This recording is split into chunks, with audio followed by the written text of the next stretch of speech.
Aha! Aha! It's Friday. It's Friday. It's that time of the week once again. Yes, I know.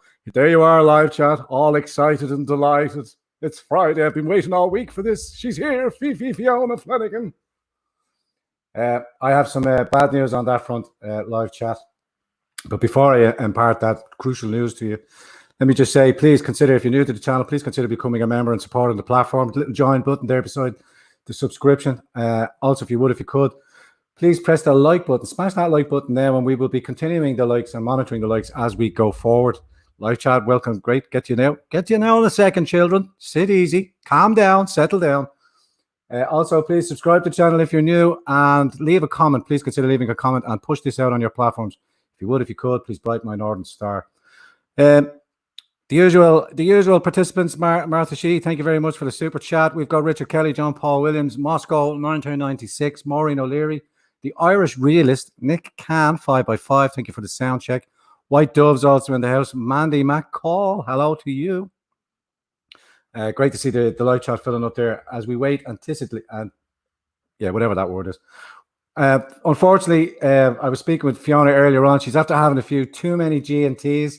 I think she was inspired by looking at Joe Rogan and Alex Jones, and they possibly had some illegal substances with their whiskey. But speaking to her earlier on, she was a little bit incoherent. I don't know if she is going to make the show. It might just be you and me live chat tonight. A couple of boring articles, maybe do a little bit. But here we go. Let's bring her in. Ha! I was only speaking with you. Listen, G&T is not my thing. It's champagne, Rowan. Of course. Claire. Fiona's here, yeah. Champers. Prosecco. Don't do Prosecco. No. Break out the Bolognese. Break out the Bollinger. She's here. Bolly. Right. Yeah. Do you know Patsy from Ab Fab? I used to love. Anyway, cheers. You've just tagged yourself now. Now you're going to be Patsy eternally. All right, darlings. Taxi. Yeah, Uber. Listen. Yeah, no, wouldn't get in one of those. It's coming. Rowan, we need to calm down. We have serious business to discuss. Okay, it's been quite the week, hasn't it? Absolutely. I'm delighted. Thank you all for your great comments and your great interaction on our this week's guests. Hoping we can try and maintain that next week. I have a good little bit of interest. I do have a guest booked in for next week, and he said he would return. So, I'll talk to you about that on Monday live chat. Fiona, what have you got for us? Yeah, no, it was a great week. I really enjoyed the doctors' interviews, and they gave me great hope that we have decent people out there who can see what's going on and have the courage to actually speak out. So I have lots of little bits to discuss today, but to start off, I want to emphasize that I feel the usual suspects are pushing back against those of us who are calling out the lockdown. And I guess you'll understand who they are. For example, we have the likes of Owen Jones in the UK going on about people who are, putting profits before people and the interests of business before the health of the citizens. And I've even been called, what did she say? I have no respect for those who died of COVID-19 because I was suggesting that people needed to get back to work, get the economy going again and jobs created. So I say to everyone to call this out as the abject nonsense that it is. To me, it's the biggest example of gaslighting you're ever going to get. Because these are the so-called liberals, and again, I'm lumping them into that, but there may even be conservatives among them, so-called conservatives, or even patriots, dare I say. But they're supposedly champions of the working class, but they're arguing for continuation of unemployment, mass unemployment, shutting down small businesses, and draconian police powers. And they will label us unfeeling, uncaring, disrespectful, far right, psychopaths, extreme libertarians, when actually the truth of it is that the only people who benefit from economic collapses such as the one we're facing are the billionaire class. Because they're the ones, as we've discussed before, who are going to sweep in, buy up distressed assets and make a killing, as usual. The redistribution will be upwards. They're the only ones that can profit from a situation like this because they can spend the money. They can, as I say, they can make money on a deflationary trajectory, no problem. They can, when a deflationary trajectory comes back in, they can hedge their bets either way because they know the market is going down either way. As you say, buying up distressed debts. But then we'll also notice that the government are keeping all the big corporate businesses opening while small businesses are being decimated because big business is part of the government's payroll. That's what bankrolls the government, along with the Garda going outside and fining and sticking up speed cameras and every other single little thing instead of patrolling and catching criminals. They're out trying to build up revenue for the government in that sort of sense. But I completely agree with what you're saying. Yeah, so all I'm saying is I'm facing this pushback, and anyone who calls out the lockdown will continue to face this pushback.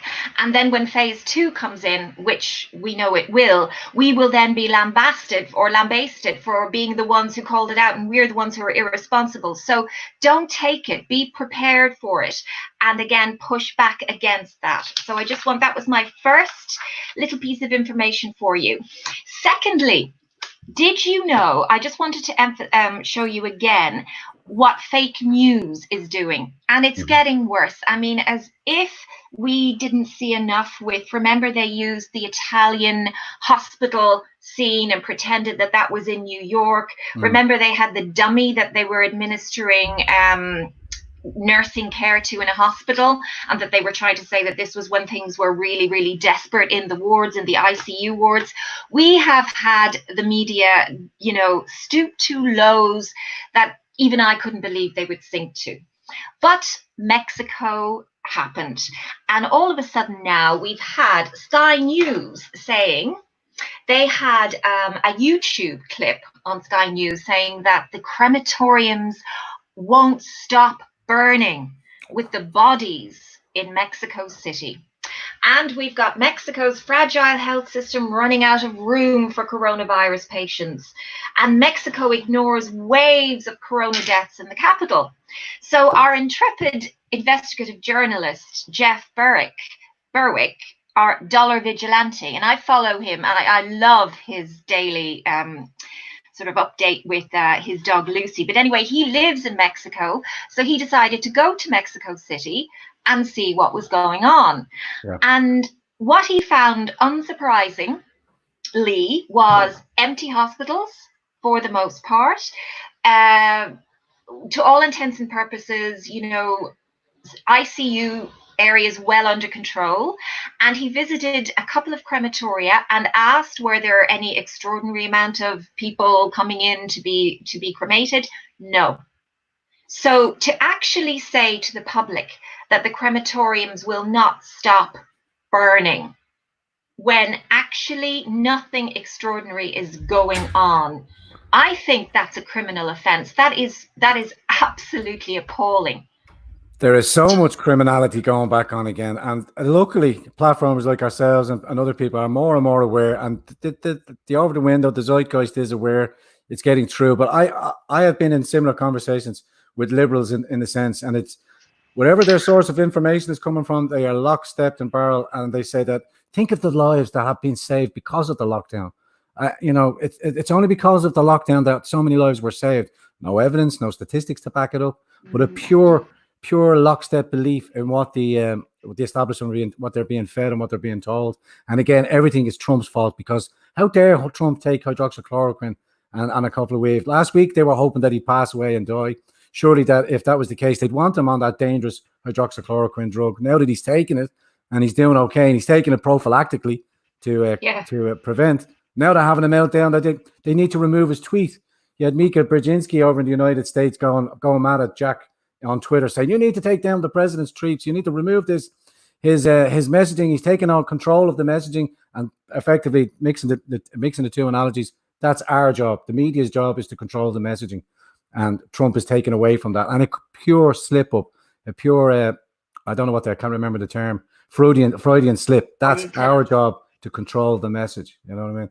And I was going to throw in a mathematical question about the cremations and being able to cremate as many bodies and lining that up with some other historical facts. But we're going to steer well away from that hypothesis, Fiona. Carry on.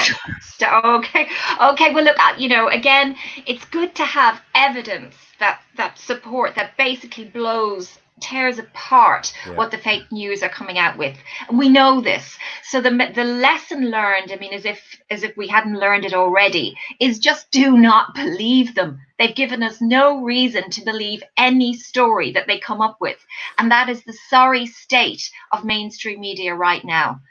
And it's up to us, as I say, to be discerning, to figure out the truth, to go to our different sources, but do not under any circumstances take what they say as fact. A good rule of thumb that I was proffered, and I believe it true. Wait 24 to 48 hours after a news article briefs, and then you'll get the correct story. Don't go off to hysteria from the first report. So as soon as the article comes out and everybody's blown a bubble, just sit back and say, "Oh no, let's wait 24 hours, 48 hours, let the facts come through." And then, hey presto, it's not what they're trying to, the fear porn that they're trying to generate. It is. And just the last thing to say on this particular note is that I put up a tweet about it, but I did ask someone who is of more of a liberal persuasion than me, and about why they and their friends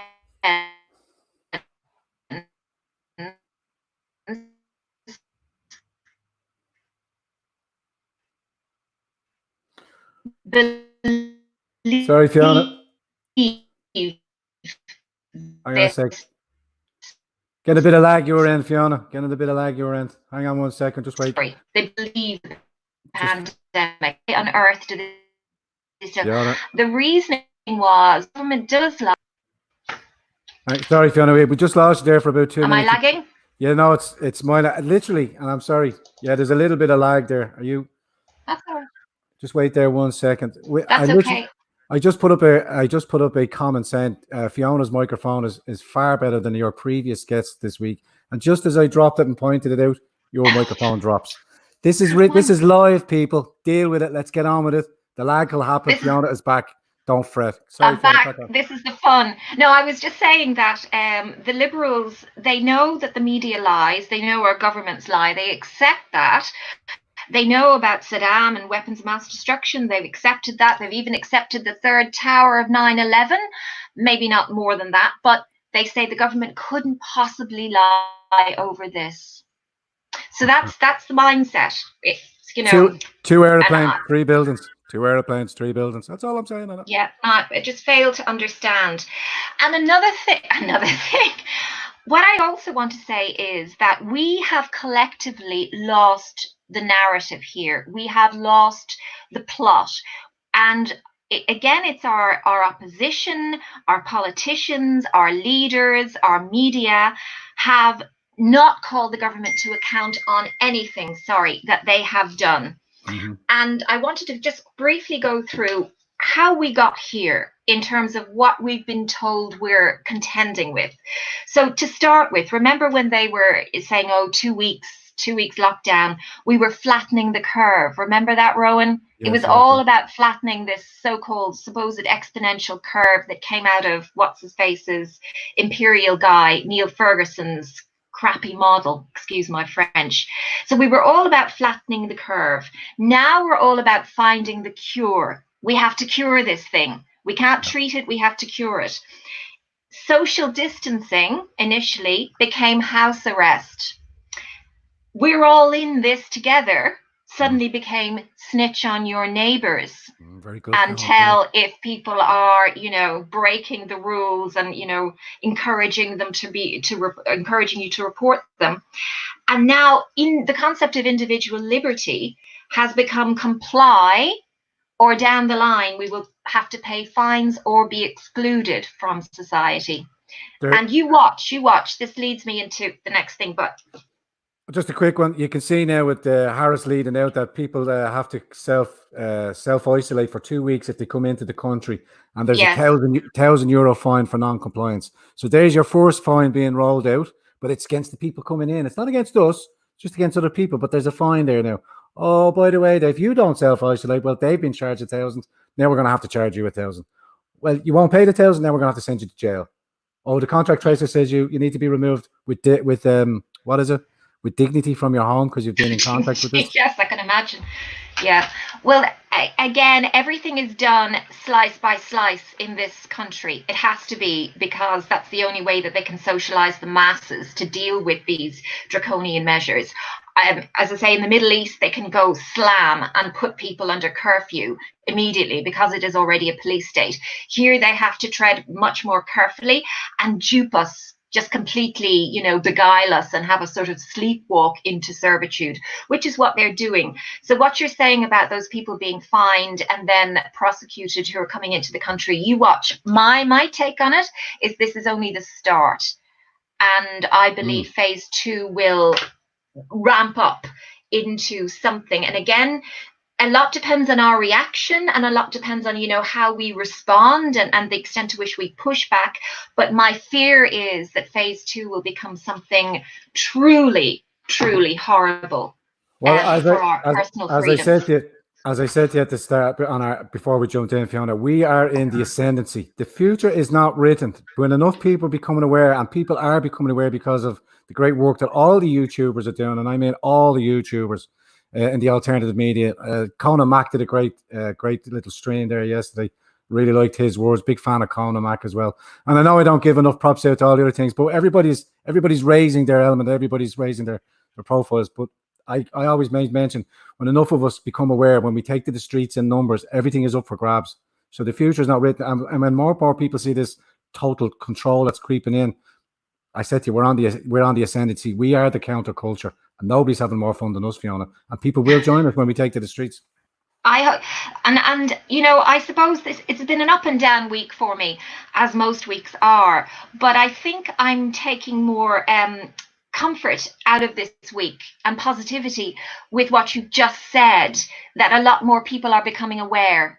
Even in spite of themselves, I think it's so blindingly obvious now that this narrative is unraveling. That's how I generally feel. Even in the media, you're getting some reluctant articles coming out about, how the elderly have been let down in the Irish slimes. I said it's just way too little, too late. Obviously, there's nothing that the mainstream media can do to rehabilitate themselves, in my mind, or in the eyes of the public, because they have let this narrative roll, and they haven't challenged it at any point in time. We have discussed this, but on the whole, I do think more people are waking up. And even just as I say, I frequent certain shops within my little area, and some of them that work there, and I chat to them a lot, they say to me, "This is nonsense, isn't it? I don't want to have to wear this mask," or So people are little by little waking up, and we just have to pray that this continues and not give up. Just keep going. We have the summer.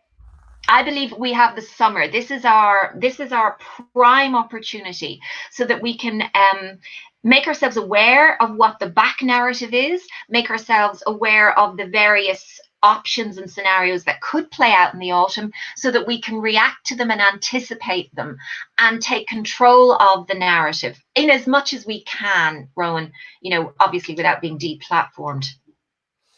Well, regardless, myself and Dave often spoke that if our platforms were removed, we would still soldier on. We would take to the streets, and we would get megaphones, whatever it took, to keep broadcasting the message. And there's plenty of other people, coming up behind us. I did have something to jump in there, but I kind of got distracted. So carry on, Fiona. Okay, all right.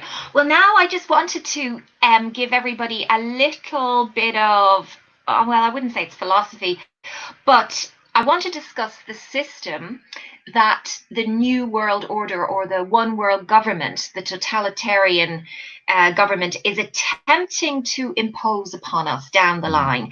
And I wanted to make people aware of the buzzwords that you need to look out for in the media, because what's happening now is we're being conditioned. It's all conditioning to try to get us to accept without question, when the time comes, the new normal and the new system that they plan to impose upon us. And of course, it won't succeed. I know that terrorism, yeah, absolutely, Ruben, that's what it would be, that we would consent to our servitude. So the lead into this is, do you guys remember, Alan Dershowitz? I hate that. You guys, Alan Dershowitz said, remember he said this week, and I thought this was really, really creepy, that we have no right not to be vaccinated, and that the state literally will have the right to forcibly drag us, I'm sort of almost quoting him, not quite directly, but almost, drag us to the doctors and plunge a needle into our arms. This is what this guy said. You saw in this clip. He is a lawyer and he's an academic too, and he was one of the ones who represented Trump in his Senate impeachment trial more recently. But he's not a fan of Trump anyway. He's still Trump's legal advisor. He is Trump's still legal advisor. But wow. that stream came out. I played that stream first of all from my Instagram account. That came from Devin on Black Pill, and that originally came from Crowdsource the Truth with Jason Goodman. Now Jason Goodman then has clarified that, and he has rolled, not that Dershowitz has rolled back, and that he has said that Dershowitz is a lawyer and is not corrupted. He is complicit in the steps because Jason started his broadcast from outside Epstein's place in New York and wheeled it there. And we know the connection with Dershowitz and Epstein, again, with all the MIT, the universities, all the corruption that's going on with that. But constitutionally, he is not wrong. He is a constitutional lawyer. That's why he is elevated like that. But Jason kind of proved the point that they don't have the authority. The Constitution will still remain. It was more, again, fear porn. It's him trying to drive a narrative to get us to acquiesce to the vaccine. And this is, yes, they can't actually do it now, but this is where they want to head. Because in his world, he feels that we should be compelled to take a vaccine for a contagious, deadly disease. And he believes that that should be constitutional, and therefore you can translate that around the world, that we need to do this. Now, we can debate. I don't want to get into debating whether COVID-19 is contagious, deadly, whatever. That's beside the point. But this is where he's at. And that now it allows me to move into Agenda 2030, Agenda 21, because his argument is actually, to my mind, one of communitarianism, where he is saying the so-called good of society, or if you drill it down, the so-called good of the community supersedes individual rights. So what he's saying is you don't have the right to opt out because it's in the greater good of the community for you to be vaccinated. And obviously that is very, very frightening for those of us who value our individual freedoms, because it's the thin end of the wedge for where society will go. And if you're interested in following up on communitarianism, because this is, as I say, it's where we're heading. It's almost like it's a hybrid of communism and crony capitalism, if you like, where decisions and organizations will be at the community level or even at the city level. So we might have a system where you have mayors. Rowan, remember they were talking about having a mayor in Cork, weren't they, recently, or in the not too distant past? And you know how that lovely mayor of Chicago was talking about, I will cite you, I will arrest you, I will detain you, I will fine you. Remember that lady? Beetlejuice. Yes. Well, careful, he might turn up. And she also, in another interview, said that she would make sure that people were in place who were loyal and compliant with the New World Order. And she used those words. So thinking about that structure, she's mayor, she has her little army of enforcers. They will adopt a communitarian approach. And really what it means, again, is the common good is central to their public morality, which, let's face it, what morality would they have? Human rights and liberty. And our liberty must be subsumed into the service of all members of society. So I guess you can understand pretty quickly how this can go very, very wrong. For example, we now have gay rights. If you're in a minority group and the majority shuns you or marginalizes you or wants you removed from society, the collective would have the power to do that. So if you think so obviously, gay people in the 50s, 60s would have been subject to the very system and the very marginalization that these people in the New World Order want to reintroduce. But the most likely group to be marginalized in the New World Order would be Christians, I guess, people, God-fearing people, people who value their own individual rights, freedoms, and liberties, and therefore the ones who would shun the servitude. And I even heard someone say on, I can't remember which channel it was, but they wanted to get rid of white Christians in the US because they would be the most likely anti-vaxxers or vaccine concerned people. Now, I don't ask me how she arrived at this statement or where she got these data from. I've no idea, but Right. that's what is being said, and that's what is now being percolated in these sorts of circles. So back to guys, I want to finish this off because I think it's important that you do look out for it. It is the common moral beliefs are like a community, and that sounds like a religion, like environmentalism. Okay, remember, green has been hijacked and it has been transformed into a secular religion. Mm-hmm. So I know I've tweeted about this before when I've talked about the climate agenda, that it has almost become like a new religion for people to get subsumed into this collective of Mother Nature, Gaia worship, this sort of communist, humanist pantheism that they're advocating. And what you should look out for is the likes of Hillary Clinton. She, being a great Saul Alinsky follower, communist, discussed it takes a village. I don't know, do you remember this? This was her mantra. It takes a village to raise a child. Yeah. So in other words, it's the community, not the family. Forget mom and dad. It's the community, because you don't even need to have a mom and dad. You can be raised in a collective. Added to which, even Pope Francis has said it takes a village in one of his speeches. So he echoed what Hillary Clinton is saying. So you can see how the globalists are pushing forward this idea of the community and communitarianism. So look out for those buzzwords. That's why we've been told we're all in this together. That's why every time you drive down the N11 or wherever you drive, you see these on the sides, we're all in this together, except we're not, because you're snitching on your neighbors, because you're marginalizing them if they don't conform.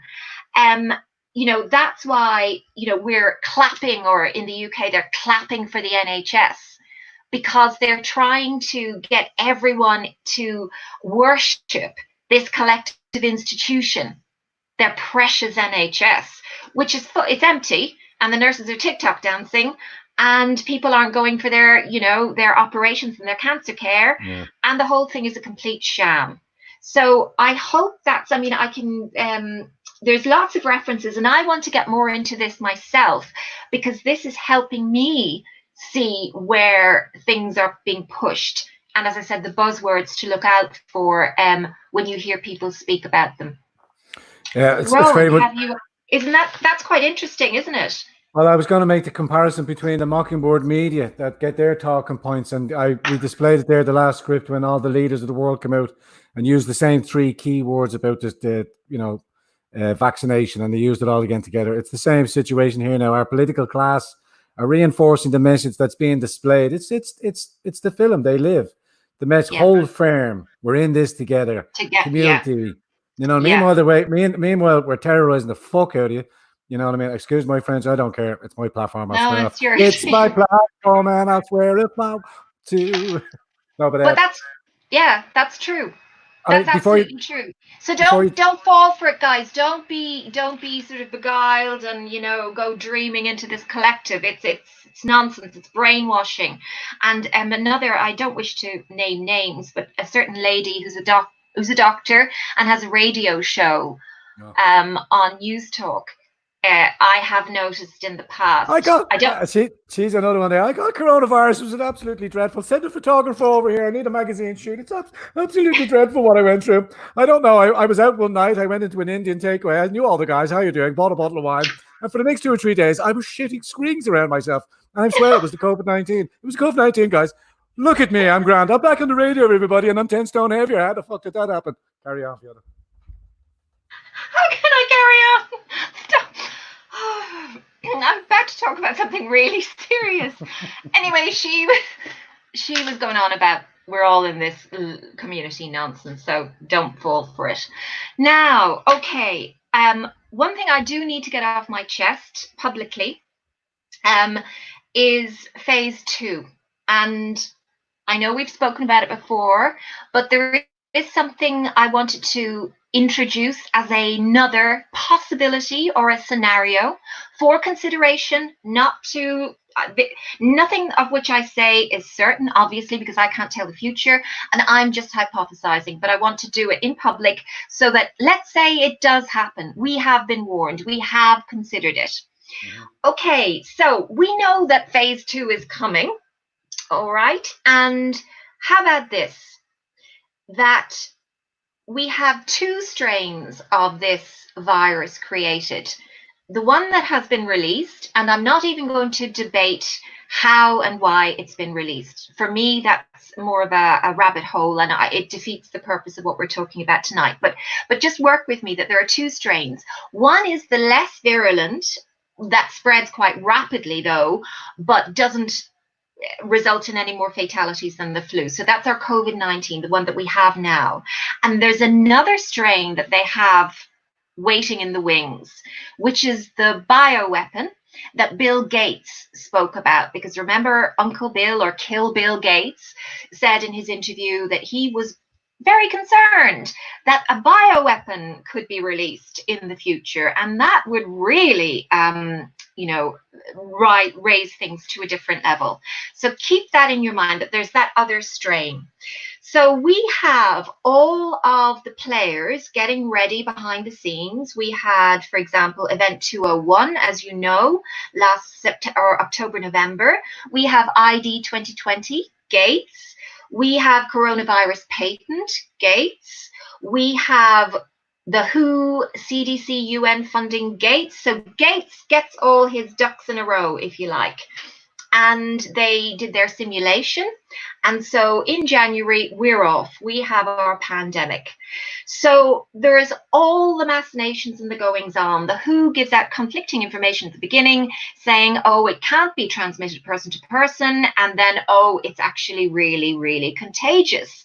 So meanwhile, the virus gets going, spreads everywhere before the real policies have been put in place to contain it. So we get to this point now where we've got our fatalities. They have been misrepresented to a great extent because we know how deaths are reported. Many people are calling the hoax for what it is. People can see it. It's obvious to anyone who has a functioning brain cell and is prepared to critically think about anything. And the powers that be are letting us out of our cages. Okay. I'm prepared to believe you, as you don't want to kill us. Well, look, just don't take what I say. No Gates required. Okay. So I believe that we may even see an acceleration of the lockdown release in Ireland and other countries.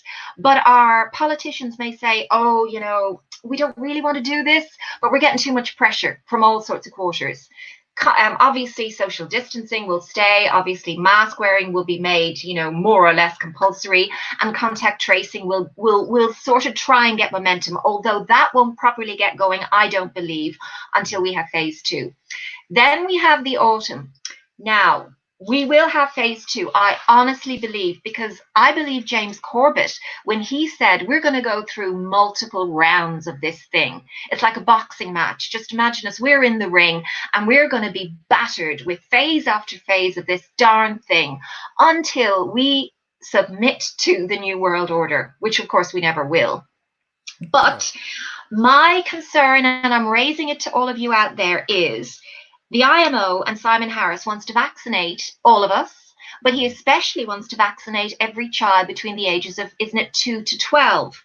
Now, I looked up, now I'm no medic, so I can't say anything definitively, but I looked up the side effects of the flu vaccination, and those side effects, unsurprisingly, are fever, aches, chills, temperature, the usual sort of effects that you would expect because you've been injected with the flu. My concern is that as soon as this flu vaccine is administered to those who are accepting it, and I will abstract from the it being mandatory or not, mums will be calling up the hospital saying, oh, my little darling has COVID. And all of these children will be classed as COVID because nobody seems to be having or taking or falling foul of the flu anymore. So my worry is that these vaccinations themselves will give rise to parents understandably being concerned when their children have these flu-like symptoms, but them then going down the tracks and being treated as COVID. Goodness knows they might even take them to hospital. And you know yourself, if you leave them in hospital, then you'll have to leave them there and they won't come out. So that's a fear I have. It may be unfounded. Who knows? I just have to say, sorry, Fiona, just started to break a train of thought there. I've been watching Ruben all night. Ruben's knocking out of the park. I don't know if that's you, Ruben, as well, but that sterilization. That sterilization is another real threat as well. That, speaking and reading on the HPV vaccine on trial as well, there's a real cause for concern of the sterilization, not only with the HPV, but only the flu vaccines. There's some of the constituents like the 6-in-1 combinations or the 11-in-1 combinations affecting sterility and virility in boys and girls. It's all part of the thing. Ruben, I'm keeping an eye on you. Keep knocking it out of the park like that. I'll give you a wrench. Sorry, Fiona. Yeah, Ruben is right on the ball. I can't comment on that, but as I say, I'm worried about the flu vaccine, and I've also seen there's a Pentagon study which suggests that if you get the flu shot, it raises your risk of coronavirus, of developing coronavirus by 36%.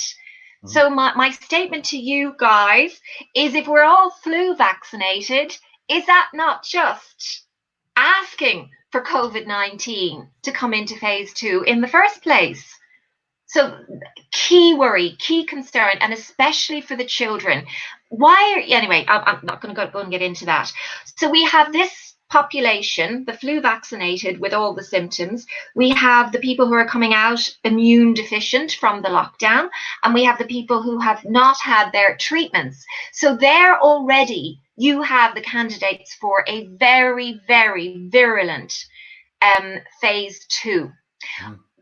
My belief is that as soon as the government says go, and this probably September, October time, we're going to go into full-on lockdown immediately. Everything will be shut. That's my fear. It will be full-on draconian. That is when we will see arrests, fines. We may not even be let out of the house. This is me speculating. We may have the military organize our food. We may need permission to leave the house. This is going to be, if we get to this point in phase 2, this is going to be unbearable. And that's when I fear for shortages. That's when I fear for stress on the population. That this is what I really fear about.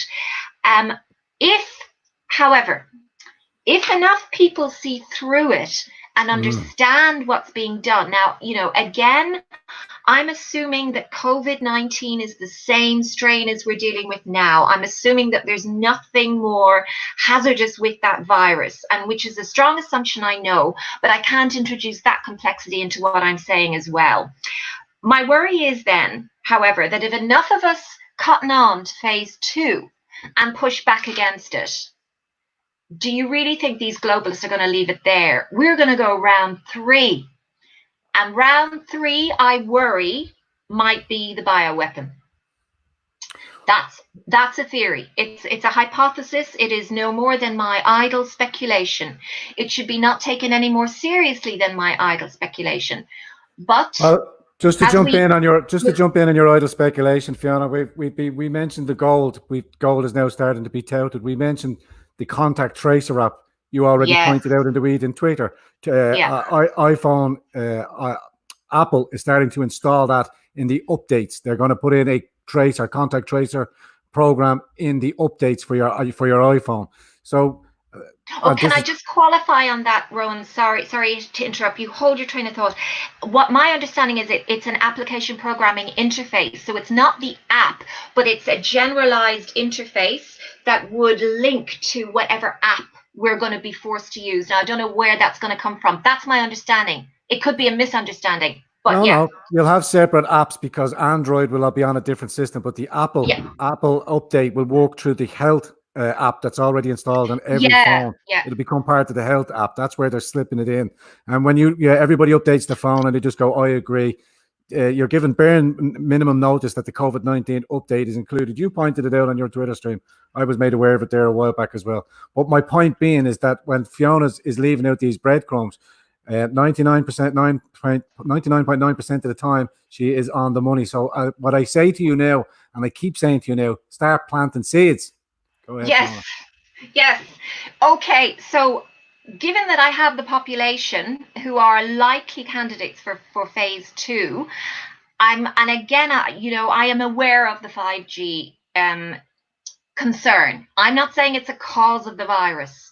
We've never said that, but it's always there as a worry of what it will do to the health of the population. And as you know, the hospitals don't want to know you right now unless you're COVID. And they'll make you COVID, even if you're not COVID, because we have had no assurances that people who are COVID negative will not be put onto COVID positive wards in any case. We still have not had those assurances. And I've even seen in the paper that care homes, my understanding from what I read, are being asked to take people who haven't tested COVID negative. So you don't actually know whether they're positive or negative when they move into the care home. Now, none of this is acceptable at all, given where we are. So these are my deep concerns. But I say to people, we'll be onto it, won't we, Rowan? We will know. We will be able to anticipate and hypothesize further. And that's what I'm trying to put out there. Don't buy it. Always think of the possibilities and the scenarios, because these guys have their boots on our throats, and they will not let up, I believe, until they have what they want, which we can't give to them. So, don't put it past them not to release a bioweapon, and don't put it past for a war, that wouldn't break out in the Middle East, for example, as well, just to throw. I am still on a positive train of thought. I think there is enough smashing of the cognitive dissonance that we are piercing through. I think the relaxation on Google, the Google search engines that have been released, and there's a more and more proliferation of the meme, the mnemonic, I can't pronounce it. The meme warfare is working very effectively. You notice that Zuckerberg is trying to offer a competition out to try and work on coders to program algorithms to track the memes, because the memes are filtering through. They can't censor them. I still don't believe that they'll be able to do it. The algos. So part of the silent war that is going on is the meme war, is the chans. The chans have always been vilified, but the chans are the most effective mirror boards to effectively push out really deep sources of information. So everything that's coming out to light that people are beginning to understand, most of us have seen as of last year or even a year and a half ago before. And I just want to kind of spin it back a little bit before I let you carry on, Fiona, is going back to your analogy of the vaccination, the specific gene testing. I noticed that a video was doing the rounds again of Bill Gates talking to a briefing in the CIA, where they surmised that they could identify in part of the DNA or in part of the sequencing religious fundamentalism, that they could inoculate people and reduce fundamental tendencies that he pinpointed. And CIA people were going, wait. And this was in response to the ISIS when the war in Syria was raging. He was propping up that they had this kind of a tagged identifier in the DNA sequencing or in the RNA sequencing. And again, hypothesis, I've seen the briefing, but that video was out 2 years ago. That video has been out in circulation on the chans, but I see it's permeating now in the general zeitgeist, particularly where Bill Gates is involved. But again, there's a lot more people need to go through a lot more harder understandings. And when Fiona is kind of warranting us the second wave and the third wave, believe there's a lot of people are organizing. And I want you to remain positive in all situations. Fiona is pointing out a possibility of trajectory. But when they do reach that point of that tipping point, there will be enough of us to react. There will be enough of us to peacefully demonstrate to begin with. But be under no illusion There will be collateral damage in all of this. There's collateral damage with the COVID-19. There's collateral damage in the trust between the citizens and its government, but there will be further collateral damage. But be not hesitant. We will react and we will march forward. Sorry, Fiona, carry on. Yeah, no, and it's important to say that because it actually gives me a lot of comfort being able to appear here and discuss these things, because I know and I see, you know, the live chat, and that a lot of people are responding, they are understanding, they are thinking. You know, I don't have it right by any manner of means, but at least I can throw ideas out. People can use them, or people can go and research themselves and come back with different angles on this. So it really does give me great comfort. I need to be able to have these conversations. One quick thought, just one quick step, please, for me. Live chat, one or two of the live chat members in there. If you don't moderate your language in the direction, I will ban you, regardless if you're a green or blue or a long-standing member. Have a respectful conversation in there and be respectful towards Fiona, or I will drop the ban hammer. Sorry, Fiona, carry on. Absolutely. You show them. What you have said, though, Rona, I don't want to leave off your point about religious fundamentalism. Okay. And that is the worry, because you know that you would be lumped in with it. I would be lumped in with it. Anyone who professes any level of faith would automatically be lumped in with it. And our Pope himself, who again is, how can I put this without sounding disrespectful, but he's not traditional, shall we say, has spoken about fundamentalism and interpreting the Bible in a fundamentalist way, which translated to means that the Bible can be stretched, it can be turned over, it can be interpreted, manipulated in whatever way these postmodernists feel is most appropriate for the day. Okay, so what they say to you is, did Jesus really mean what he said? It's like the serpent in the garden. Yeah. Did God really say to you, Eve, to do this? Remember, did Jesus really mean that? No, but did he really perform those miracles? Was it, you know? So this is this sort of nasty serpent-like conversation that gets going, and then it sticks in the mind and it percolates there, and it sows seeds of doubt. And on the subject of belief, and most of us, I guess, would be people of faith, Steven Pinker, and I used to value him in the years that Compromised. Yeah. So he said today, belief in an afterlife is a malignant delusion. Now, between him and what's his face, Dogma Dawkins, I mean, honest to goodness, they drive me insane. So I wrote back, and actually I was quite proud of this, Rowan. I want to read it out. This was a moment, a flourish of creativity on my part. I said, belief in nothing renders us animals to be herded, branded, and controlled. It encourages us to give in to our base impulses. It promises nothing but consumerism. It promotes selfishness and disregard for anything but our own comforts. It is amoral and permits killing for convenience. I pray to God, when I make my prayers, part of my inclusion in my prayer is that Cardinal Sarah is elected the next Pope. You know Cardinal Sarah? Yes, yeah. I do. Yeah, actually, I had a priest trolling me on one of my, I had a go this morning, and I said, if you're really a priest, and I attached the Veritas letter that the cardinals or the prelates and pastors had written on behalf of the Catholics and all people of faith, and I attached that, and I said, this is what you should be advocating if indeed you are a priest. I didn't hear any more from him, but I thought, the last people I want trolling me are the clergy. You know, where are they? Where are they in all of this? There's no pushback. That's why I said this morning, I said, I'm still a Catholic, regardless of what went on in the church. And I understand, as we both do, when you look into it, when you research, you know what was done in the church by design.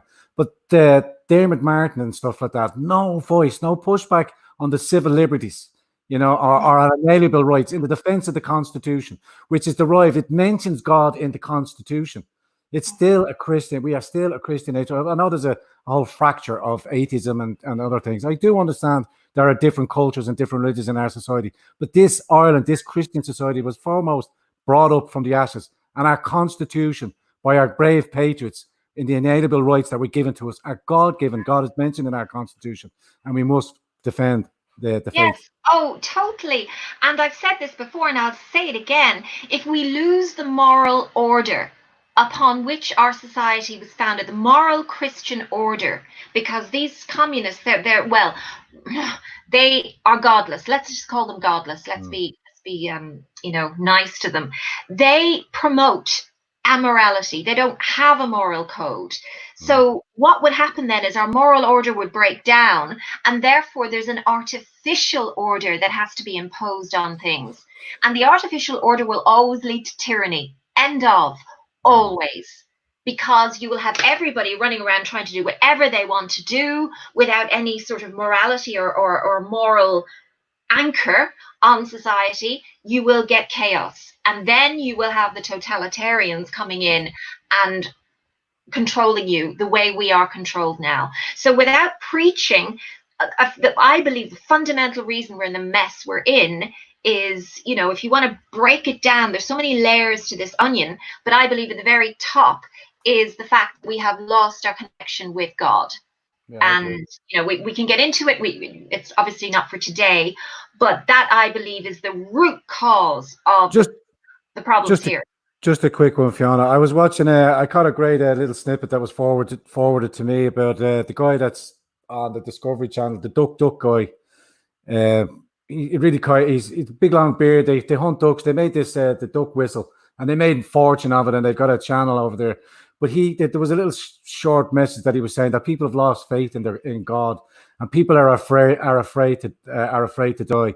But they're afraid to live because they're afraid to die. And if you have trust in God and you understand that Jesus gave up his life and died for our sins, and he went through that transference, if you have faith in God that you know that you're going to go on to a better place, you don't fear death in any way, shape, or form. You want to live the best possible life that you have, and that's love for your neighbor and love for God. Then everything else is uncomplicated after that. It was made mention as well in the live chat there as well, and we will, if we do have time, about the 17,000 people, illegal immigrants that they're trying to normalise here in the Republic of Ireland. 17,000, as I said, Fiona, that'll translate into 86,000, 96,000 when they get the chain migration and bring their families through, all looking for social housing. And that, again, is another bypass of the referendum that we had in 2004. Alan Kelly is pushing that out again for Labour. Do not vote for Labour because they want to bypass the democratic will of the people again. And by naturalising 17,000 people and allowing them access to the welfare state, they'll get more lists on the social housing list. They'll get on board the private housing associations lists that they've kept private, that we uncovered, and that the great patriots over Dublin 15 and Blanchardstown, through their discovery and through other sources, that there were private lists for foreign nationals getting onto the social housing. So yeah, I will talk about it. But that 17,000, the money better spent would be giving them a return ticket home, rather than sticking them on and letting them suckle on the fat and be an expensive burden to the taxpayer forever. I hope that answers your question, Patriot. Crack on there, Fiona. No, I can't disagree. They would be here illegally, Rowan. Wouldn't they? They are illegal. Therefore, they have no right to if you're be undocumented, here. If you're undocumented, you are illegal. And by Charlie Flanagan saying, well, we're going, they're already flying, they're kite flying now, saying we're thinking about doing. And then again, it's everything with this government and everything that they do is the Hegelian Goylak, problem, solution, react. It's just a reaction. And if we don't react, we're not demonstrating. They just keep pushing on and getting away with whatever they can. They will. And I'm sorry, but in my view, it's immoral. It's not only illegal, but it's immoral for these people. They shouldn't be here. They're not genuine refugees. And can you imagine, the economy won't have the jobs. There will be no jobs. There are no jobs. Where are they going to stay from? This is, again, as you say, to get a complete. They want to destroy the middle class. They want to destroy small businesses by allowing the big corporations to perpetuate. Small businesses still have their rates to pay. They still have their rents to pay. They still have their staff bills to pay. So they want to get you off that to be becoming a sole trader or an individual and get you onto the state's teeth so that you are stuck on their whatever money that they're going to try and conjure up. Whoever's going to throw the money at them, Fiona, and they will keep you indebted to the government. I mean, do you know what? Last night, I was fit to be tied when I saw what Leo was saying. Fiona. Careful now. I put up a tweet about it. I mean, he comes out, all right, and goes, where's the effect of Ireland cannot borrow cheap money forever. You know, and what I said in my tweet, and I was when I was saying it, is he has implemented policies. So you know what you'll see in the media is, oh, COVID has brought this on us. No, COVID hasn't. It's the policies that the government have put in response to COVID. Don't let them away with this semantic nonsense. It was them. He has crashed the economy, created mass unemployment, decimated small to medium enterprises, crushed the hospitality sector, literally bribed workers to sit at home with temporary COVID payments, and then berates these very same workers for making money from the state. I mean, you know, talk about gaslighting, talk about completely, you know, contradictory statements coming from him. He's all over the place. He's given our money, taxpayers' money, to Bill Gates and the World Health Organization, and he's ballooning Ireland's national debt. And then he stands up and has the nerve to say, oh, sure, we can't borrow cheap money forever. So you know what that translates to. Interest rates are going to go right up for our borrowing costs are going to rise. And obviously fewer and fewer people at work. That's going to translate into more taxes on workers. And why are they starting to put the tight grip of control on us? Because, as you said and you spoke in previous episodes, because the lure of cheap food is now failing. When the supply chains break down and people now have to pay exorbitant money for meats, they're already talking about closing the meat factories down and pushing us on genetically modified soy. The processing plants. Funny you should mention the meats, but I tweeted out, because I've been very active this week, New York Times, which was up on the Russia Today's website, so I believe this to be true nonetheless, said it was the end of meat and is urging people to go out there and get your, I think it was oil-based substances or something. So this is not coincidence. Come on.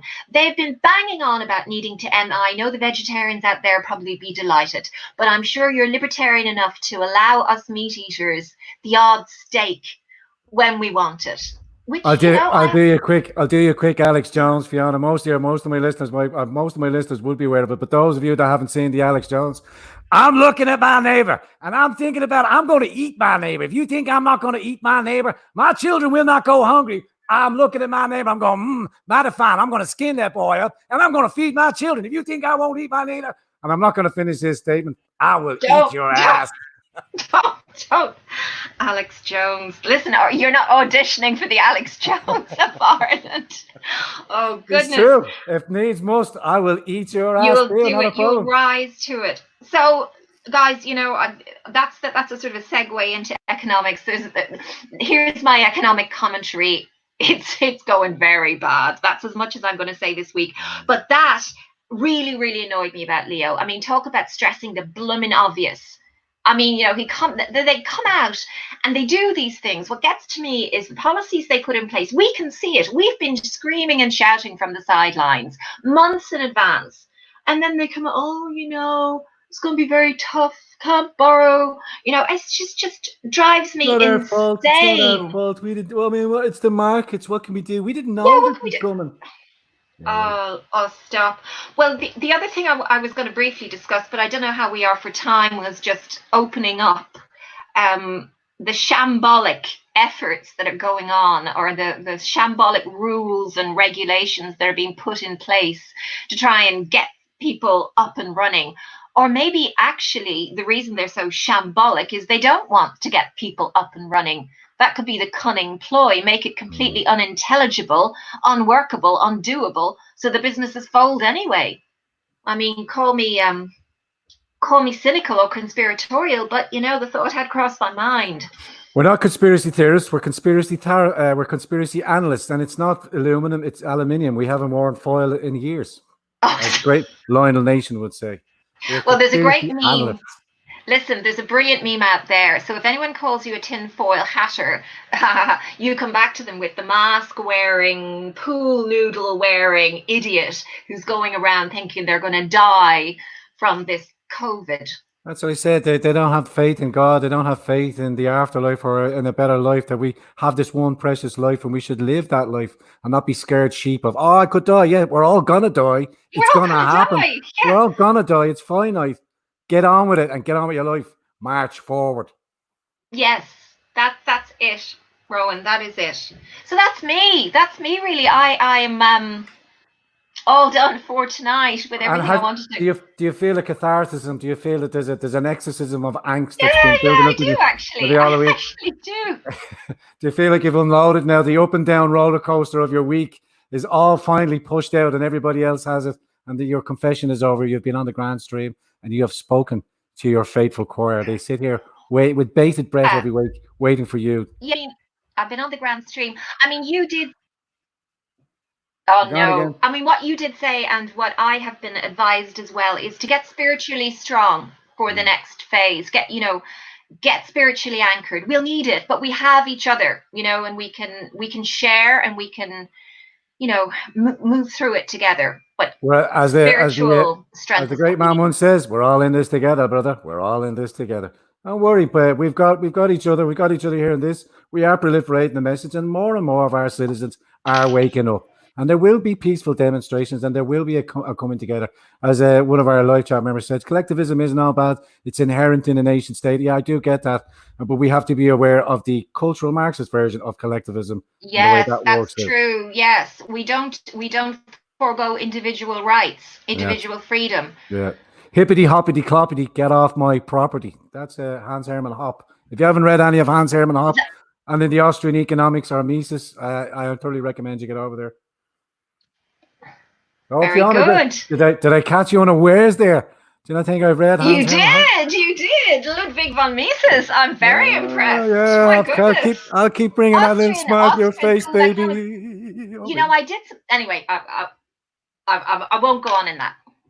Keep it for next week. And I've got one or two guests coming up next week as well, Fiona. And might ask you if you are free to come in and jump in and jump in and assist when I have a confirmation of one or two. If you're free, but if not, we will be back here at next Friday again, guaranteed. Mark it in your calendar. Am I correct in assuming that you've got no up and coming? No, I have no better offers, Rowan. I mean, how could I? Thanks very much. No better offers. Better offers. I will be here next week. You're gone. Get off me.